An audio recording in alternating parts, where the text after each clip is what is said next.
located in the central mountains of Taiwan. Shen's tea plantation is located in the mountains. It's about 27 kilometers east of Puli Basin, with an altitude of 1,450 meters. There is a small tribe of the Bunong people at the foot. The villagers call it Bugwa, which is the Japanese pronunciation of Wuji.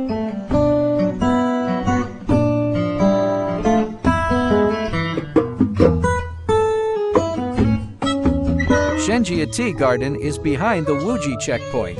A high cab truck or four-wheel drive jeep to reach there.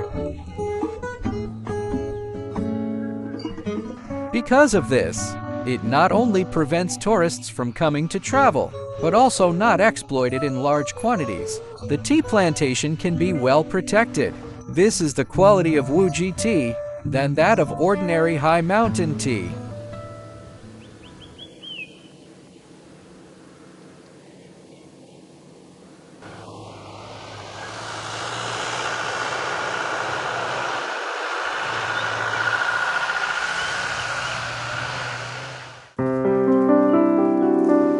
In the morning, the sun just climbed the mountain. The tea pickers are fully armed and start to work.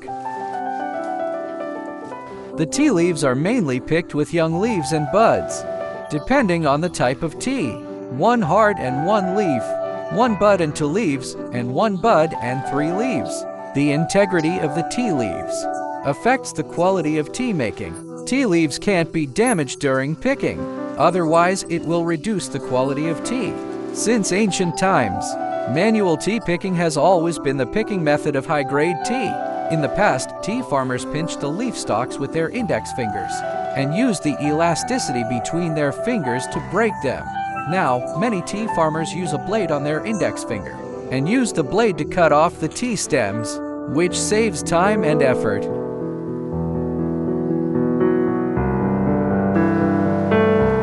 The freshly picked buds and leaves are called tea green. Due to the high water content of 75 to 80%, cells are in a saturated state. Buds and leaves are fresh and hard. They must be collected and placed outdoors for sun air drying. The heat of sunlight accelerates the evaporation of water and ferment through chemical oxidation. After the green leaves are sun oxidized, gradually turn into dark green. The leaves start to soften due to water evaporation.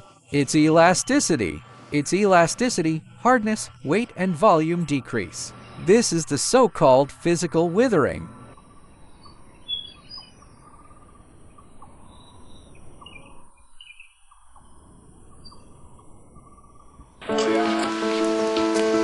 After a short period of sun exposure, move the tea leaves indoors and proceed to the indoor withering process.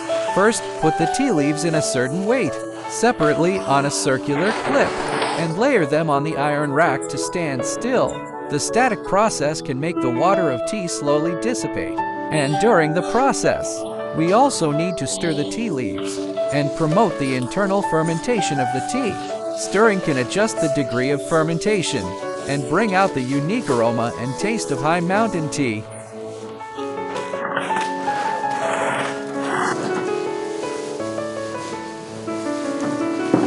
The action of stirring tea with both hands is called lanking, which is to gently stir the tea leaves with both hands, to rub the tea leaves against each other and destroy some leaf cells, allowing air to smoothly enter the internal cells of the leaves to facilitate the fermentation process.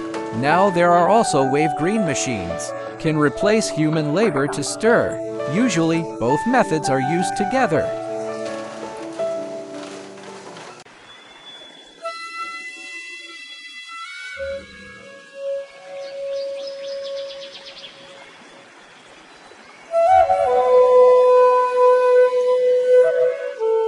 The above steps aim to make the tea leaves ferment. After the cells in the tea leaves lose some water, the ingredients contact with air and oxidize, which is fermentation. If the water is poured too quickly, the leaf cells cannot ferment and dry up. It's called water loss. This tea has no flavor when brewed. On the contrary, after the leaf edge cells lose water, stirring too hard It has no oxidation effect, causing the leaf edges to turn red first, causing the cells inside the leaves fail to send out water smoothly for fermentation. This tea will have a bitter and astringent taste. In addition, the integrity of the leaves is also key. Once the leaves are damaged or cut, forming wounds, the withering and fermentation cannot be perfect. The taste of the brewed tea will also be reduced. Tea makers control the degree of withering and the intensity of stirring to control the progress of fermentation, to produce the unique aroma, taste, and watercolor. Fragrant, mellow tea. It is the crystallization of the wisdom and skill of tea makers. It is more accurate to say that tea making. It is better to say that tea making is a combination of science and art. It is more appropriate.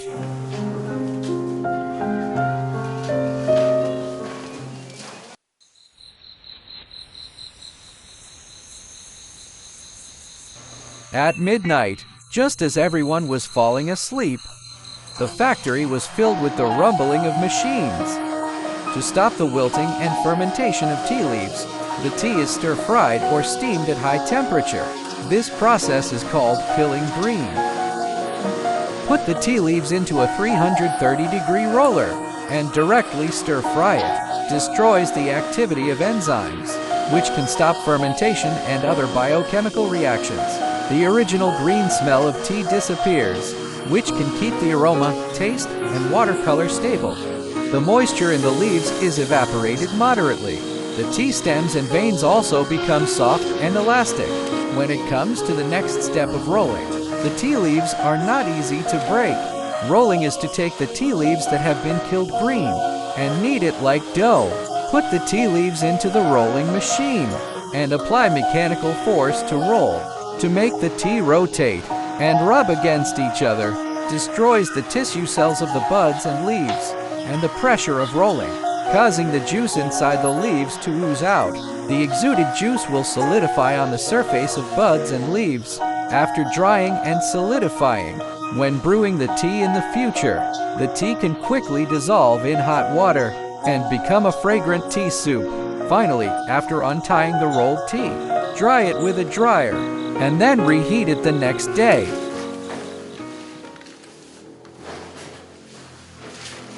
Before performing the broom, first put the dried tea leaves into the stir-frying machine, heat and soften it. Then put them into a special cotton square towel. Use a rolling machine to roll the tea into a ball. Then put it into the ball-shaped rolling machine. The kneading time varies from 50 to 15 minutes. After the first 3 times of tea rolling, the tea gradually shrinks.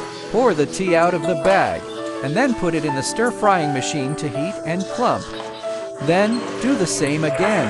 After 3 rounds of kneading, pour it out. The tea strips are tightly knotted like tiger hands, and then dry it in a drying machine or a basket to become semi-spherical tea.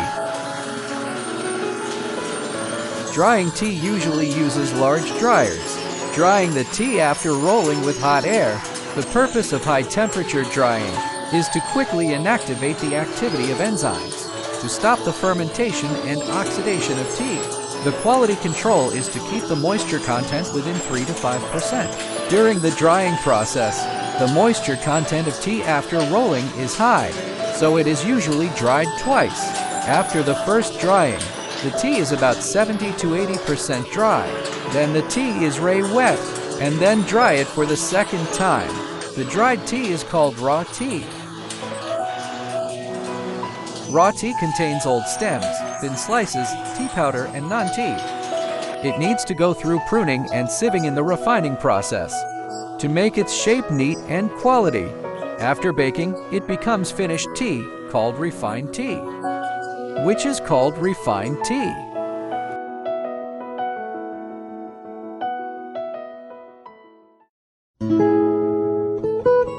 The 5 high mountain teas produced by Shen's Tea Garden are all oolong varieties, self-produced and self-sold, with quality assurance. Welcome to inquire and order.